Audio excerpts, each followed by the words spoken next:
Okay, so we just got done talking about the 4 main points to our extreme long-range precision rifle cleaning regime. We talked about how we want to keep the bore as consistent as possible. We want to maintain a state of equilibrium as far as coppering and powder fouling, if possible. We want to minimize bore erosion in order to increase our service life of our barrel, and we want to avoid damage to our bore.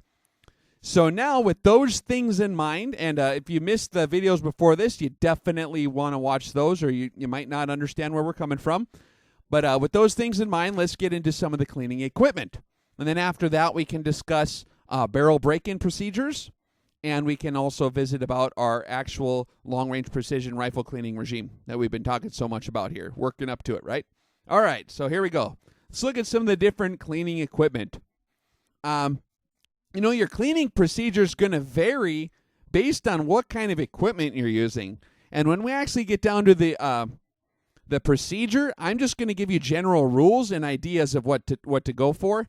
And you're going to have to read the instructions on whatever exact piece of equipment you're using, because it's going to vary based on that, how to get everything lined up. So I'm not going to go through every possible piece of equipment. There's like thousands of products out there, but I am going to give you good general ideas of things to watch out for and things that work good, and you'll be able to put this together, and you'll have some liberty in your rifle cleaning regime and what equipment you want to use. So I'm just going to try to give you a good overview of what's going on so that you don't screw things up when you're trying to get your long-range rifle set up for what we're trying to accomplish.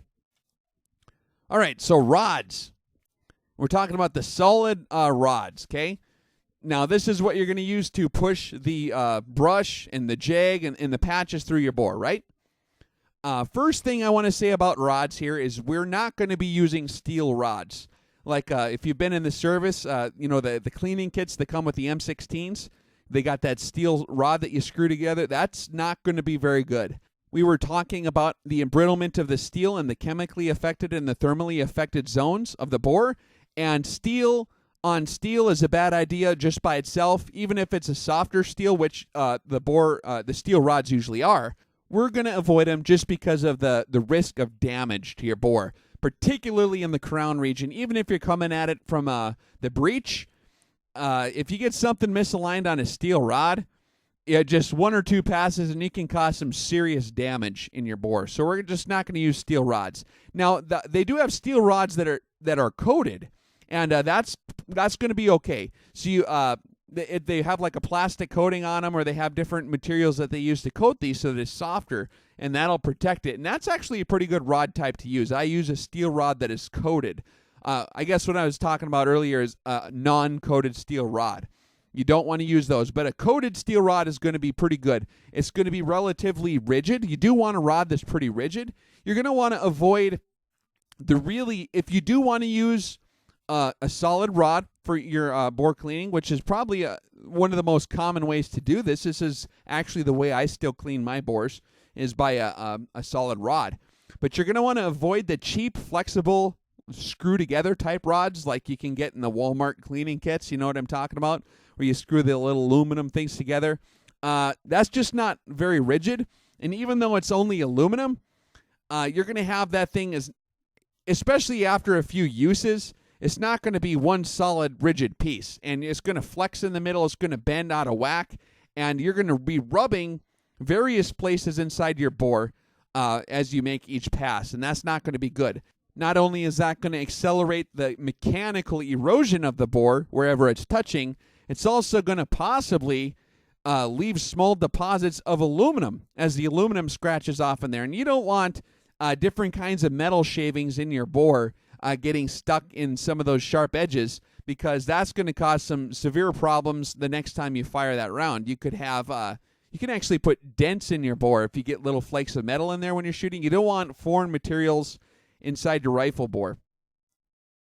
And also, chemically speaking, you don't want to introduce any more foreign materials into the structure of the bore, because we're already cooking all kinds of stuff into there. We were discussing how, in the chemical erosion, that all those different elements are basically becoming a part of the structure of the steel, weakening it and causing it to crack more and chip more over time, and that's not going to be good. So if we're using a rod, we want to make sure we have a nice rigid rod that's not going to be rubbing on the sides if possible. If you're using a big bore rifle, you want to use a big bore rod. You don't want to promote that flex in that rod if you can help it. So that's one major thing to keep in mind when you're selecting your rod. And I'm going to also mention this here as well before we even get into the brushes.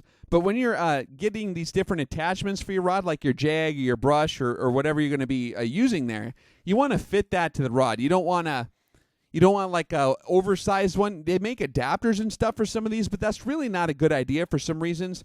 For example, if you have the brush and you do push you're cleaning from the breech and you push that thing all the way through the bore, and let's say the brush exits the crown, okay?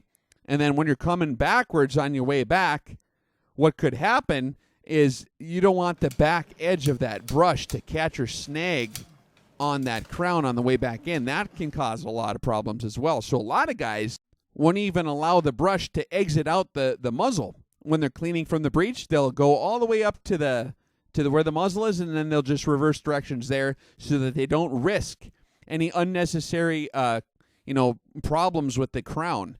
And one of the ways they do that is they'll put the muzzle up against a wall or something. They'll be cleaning the rifle horizontally, and they'll come in from the breech, and they'll just touch it. They'll touch the brush to the wall, and then they'll just back it up. And that's a pretty safe way to do it. It is possible you can exit the crown of the muzzle there if you're very, very careful. But there is a slight problem, and we'll talk about this in a minute with the brush. Even if you're using a copper brush or a nylon bristled brush, and you're coming back in through the crown, you don't want to round off those corners. You want that crown to be nice and crisp as possible. So a lot of guys don't like doing that because the idea is when you push the brush through the bore, you're going to pick up a lot of fouling and residue.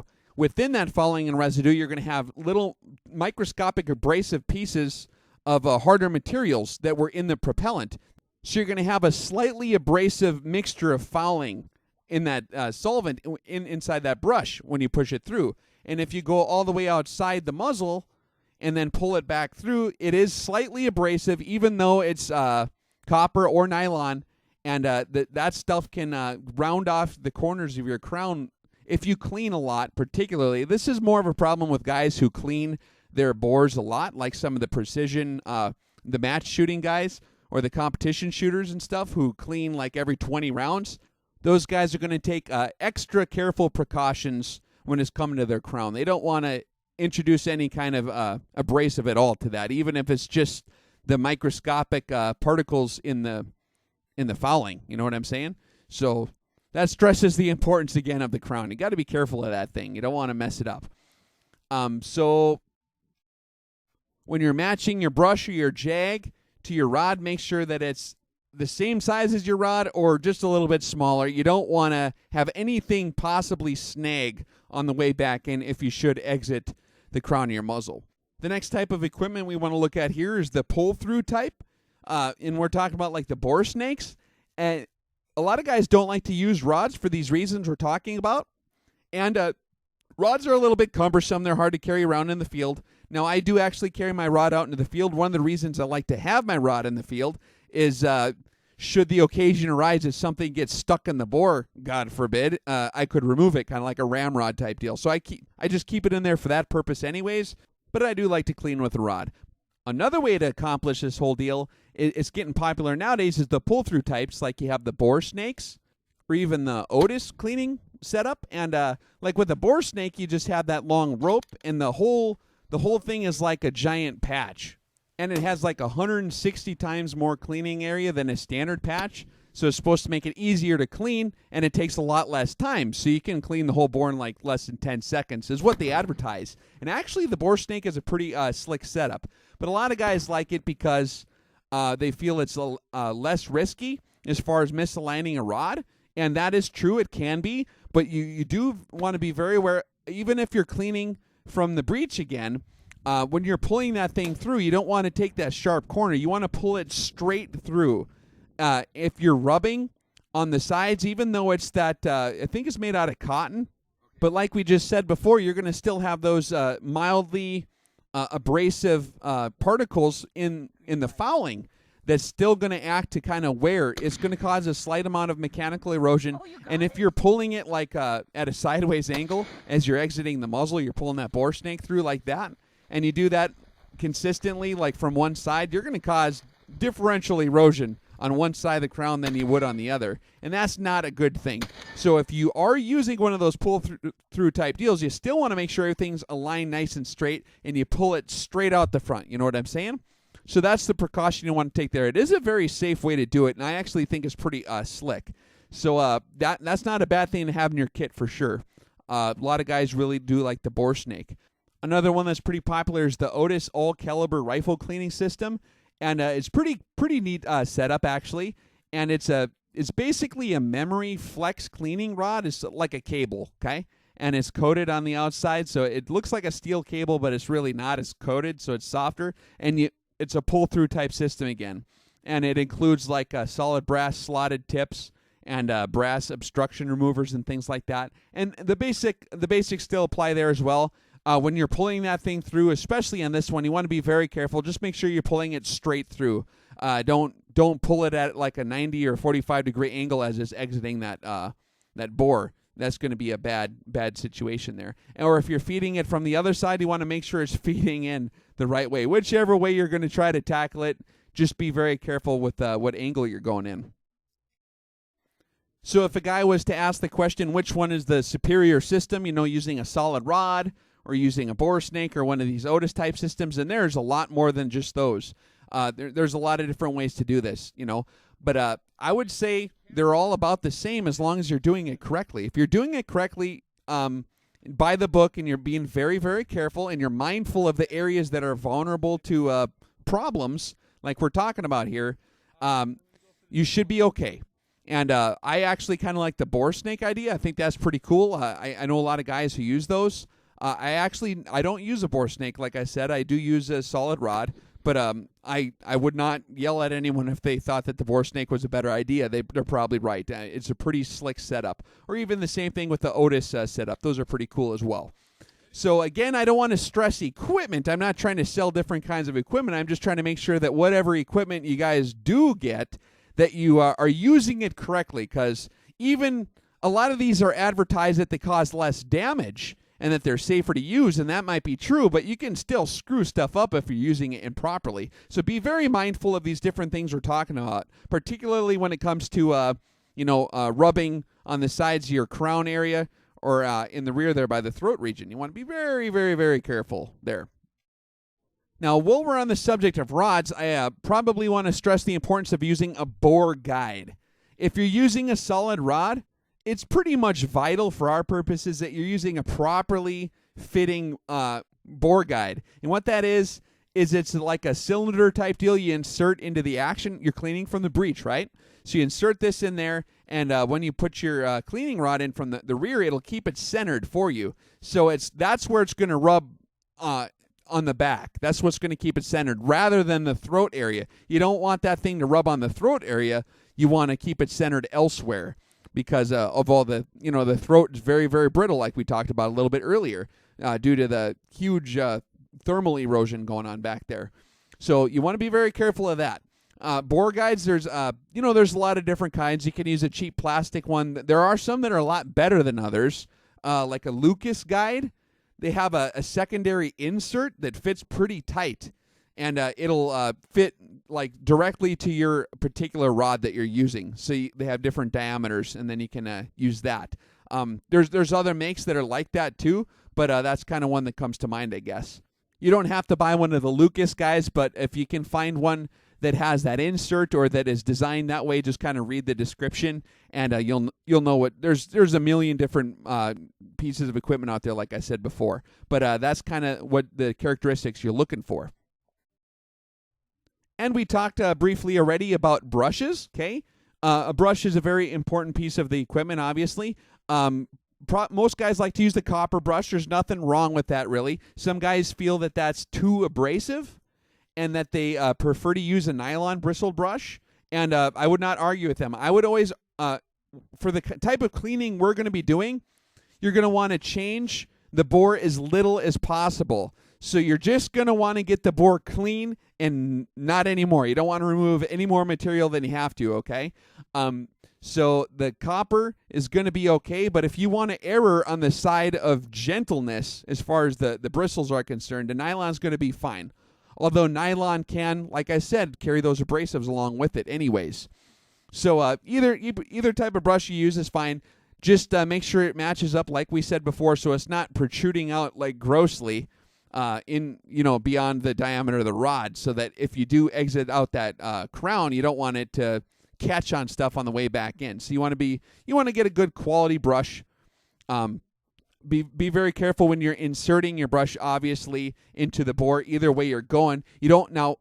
That's another thing to mention too, is when we discuss our cleaning, you're going to want to do everything very gently when we talk about this cleaning regime, especially when you're getting into that hole at first. You want to go nice and smooth and careful.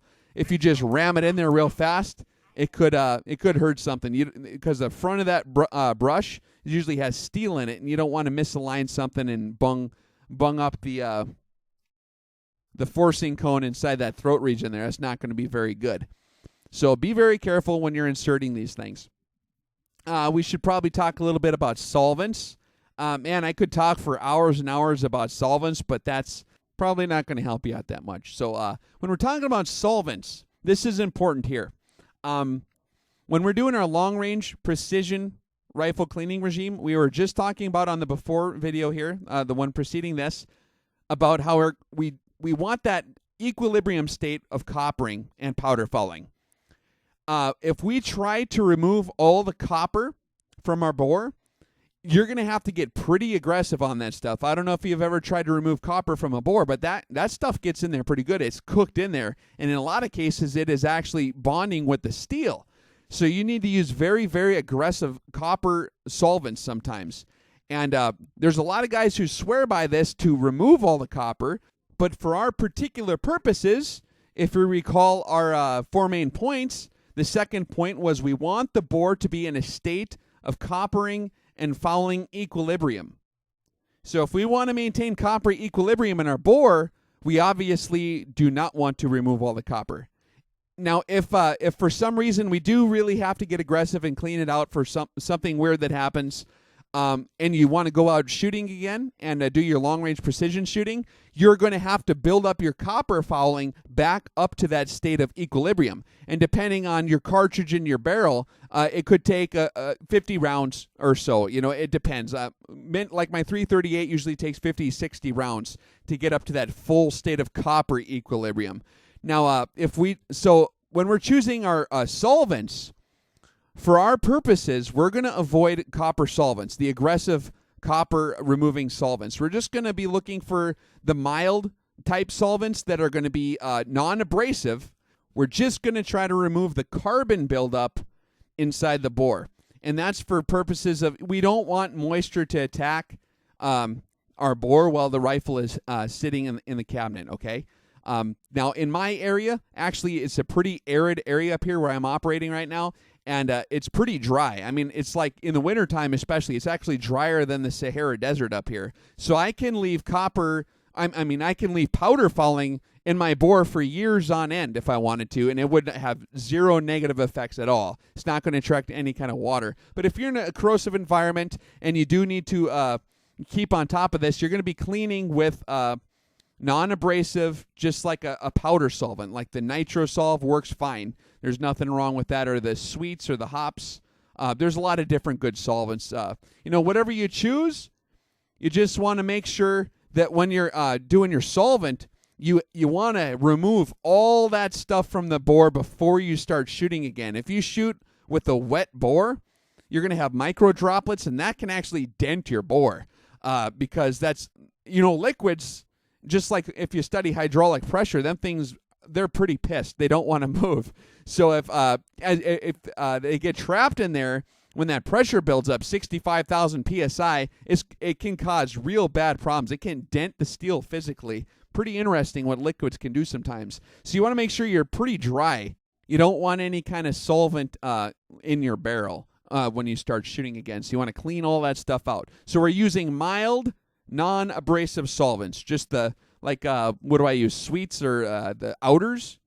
Just the real mild, the solvents. That's all you need. We're just going to remove, typically speaking, we'll talk about this more in detail in just a minute, but we're just going to be removing the powder fouling. We're not going to attempt to get out all the copper. That's going to be counterproductive to maintaining consistent bore conditions, okay? Abrasive solvents, we are not going to be using abrasive solvents. That's a really bad idea for a lot of reasons. These do have their place. If you have a really atrocious bore, like that has a lot of pitting in it, that's where it can be handy. One of the real popular abrasive solvents is like the JB, and that's like a 1200 grit lapping compound. If you use that stuff too aggressively, you're going to notice that you're actually removing steel from your bore, okay?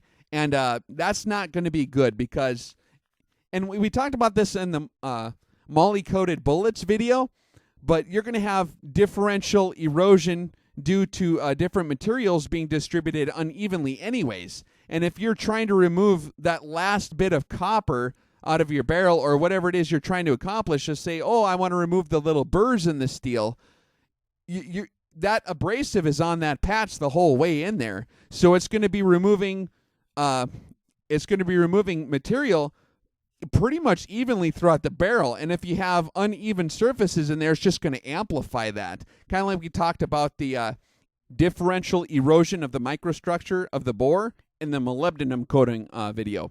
So that's something you want to be aware of. We're not going to be using these abrasives. I will talk about barrel break-in. That's possibly the only place where it would maybe be handy, but I would not even recommend it then, just as a blanket rule. If you're on the border and you don't know which side of the fence to go on, I would just say be safe and not use the lapping compound, especially if you're using a precision rifle barrel already. You got like a nice bolt action. Those things come lapped already, so they're very, very smooth on the inside already. You don't need to lap it any further unless there's a good reason to.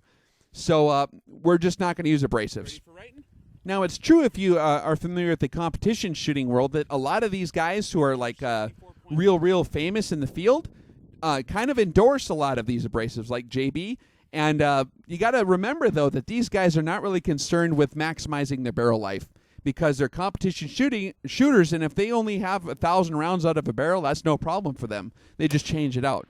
So for our particular purposes, this is not going to be advantageous. You're going to be developing these ballistics tables to your bore. You're going to spend a lot of time confirming your zeros and getting to know the character of your bore exactly the way it is, okay? And the last thing you want to do is accelerate your bore erosion. And basically, abrasives, you're just sanding the material out of there. And you don't need to clean down to the steel in our situation. And like we said before, we're going to be trying to maintain a copper and fouling equilibrium and keeping the bore as consistent as possible. And that's going to be impossible to do if we start introducing abrasives in there. So that's not going to be something we're using. 70.6. Okay.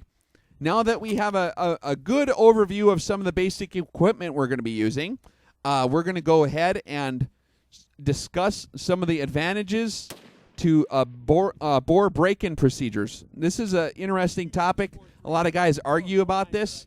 Some guys get very aggressive on their break-in, and some guys don't. Does it really have that much of effect? When don't you need to use this? So that's what we'll talk about real briefly next. And then after that, we'll get into our long-range precision rifle cleaning regime and how to basically get the bore into that state of equilibrium and keep it there as long as we can without causing any adverse effects to our bore.